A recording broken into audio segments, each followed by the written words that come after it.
Hello everyone, thanks for dropping by.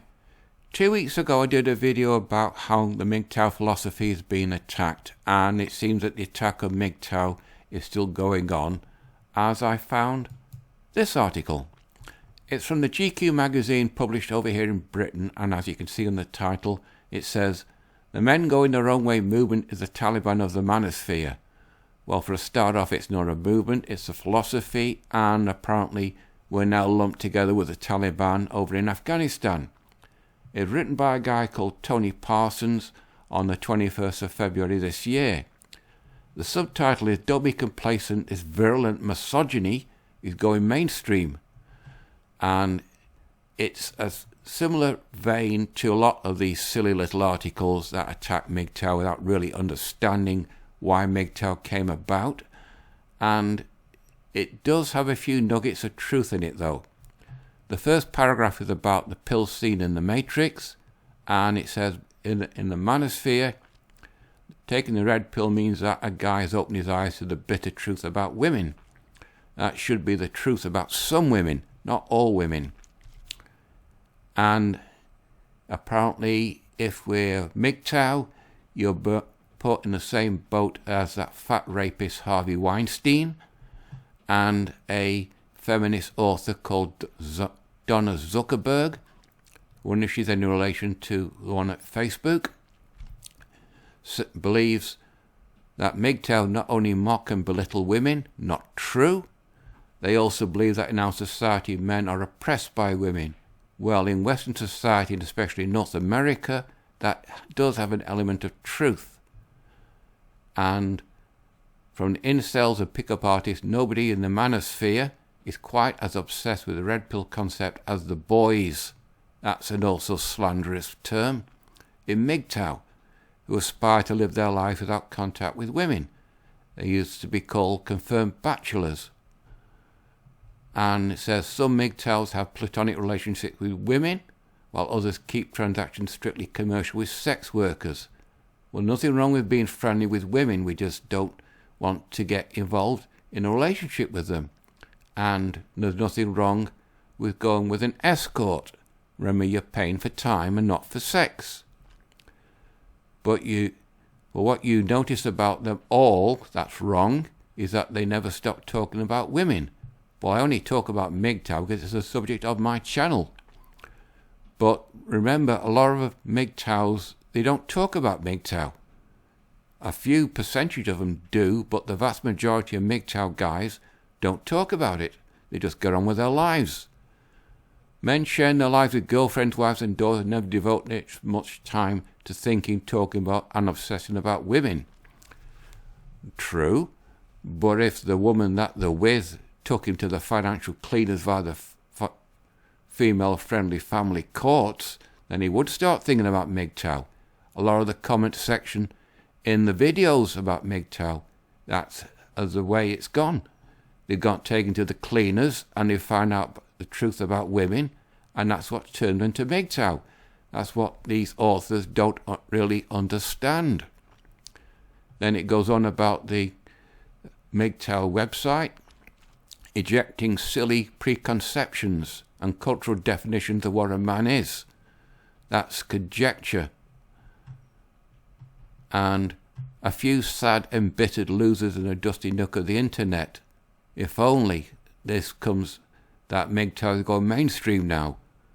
One MGTOW vlogger has more than 90 million views on his YouTube videos. That could be Sandman. And then it goes on about MGTOW resembling men's rights activists more than incels, blah blah blah. Both groups believe that women pose an immediate threat to all men. No. Toxic third world feminism poses a threat to men in general because it's polarizing society, and that's not healthy for anyone. That's why the Chinese government has seen the danger sign and decided to nip it in the bud straight away. MRAs believe that women are so unfaithful and truthful that they often force men to raise other men's children. Well, that guy over in Finland that I reported on, his wife was unfaithful to him, she got knocked up by her lover, and she passed the baby off as her husband's child, and he thought he was the father, the biological father, but it turns out he wasn't.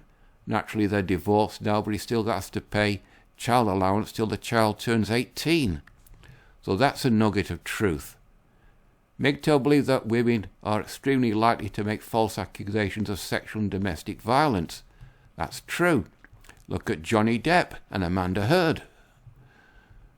They tap into a genuine terror of men who have spent their formative years watching women through a distorted mirror of pornography.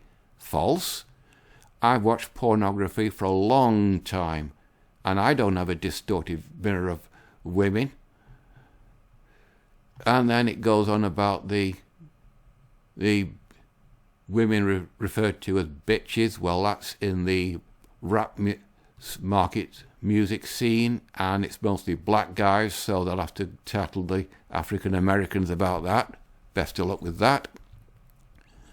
And then there's the Me Too movement, which is linked to Harvey Weinstein. It says, the sad sacks of MGTOW, that's another attack, presenting their fear and loathing of women as a political manifesto. No. MGTOW has nothing to do with politics. It's a philosophy. It's a personal choice. Or on the tip of a toxic iceberg. That's another attack. Men, millions of men now have a general anxiety about women. They simply do not exist as recently as the end of last century. That's another nugget of truth. That anxiety is widespread, mainstream, and real. In other words, it's getting the attention of the mainstream media because MGTOW is becoming extremely widespread. Then it goes on about US Vice President Mike Pence, ex-Vice President Mike Pence, I should add. Men who have never heard of MGTOW know the feeling. In a post-Me Too survey, 27% of men in America said they avoided one-to-one meetings with women. That's 27% of men that are looking after their career and their livelihood and their reputation. And then it says, MGTOW are sorry excuses for men. That's another attack, and what they represent is a profound shift in the way men and women relate, but what they represent. That's another nugget of truth. We are becoming terrified of what not very long ago was the most natural thing in the world, i.e. men and women interacting, falling in love, getting married, and having a long and happy life together. But this article by Tony Parsons misses the whole point that MGTOW is only the result of feminism, a polarizing society. Did the feminists ever think that men would just sit down and take it? No. Men decided they're going to go their own way because they don't want anything to do with women that think that all men are rapists and only after one thing. If I find anything more on this article, I'll do another one, but I think this video's getting on to the 10-minute limit, and I'm not going to do any more, otherwise you'll get bored. I'll naturally put the link below, but for now, that's it for this one. Right, people, you know the routine. Like, dislike, comment, subscribe. It's completely up to you. So until next Monday, that's it. Bye-bye.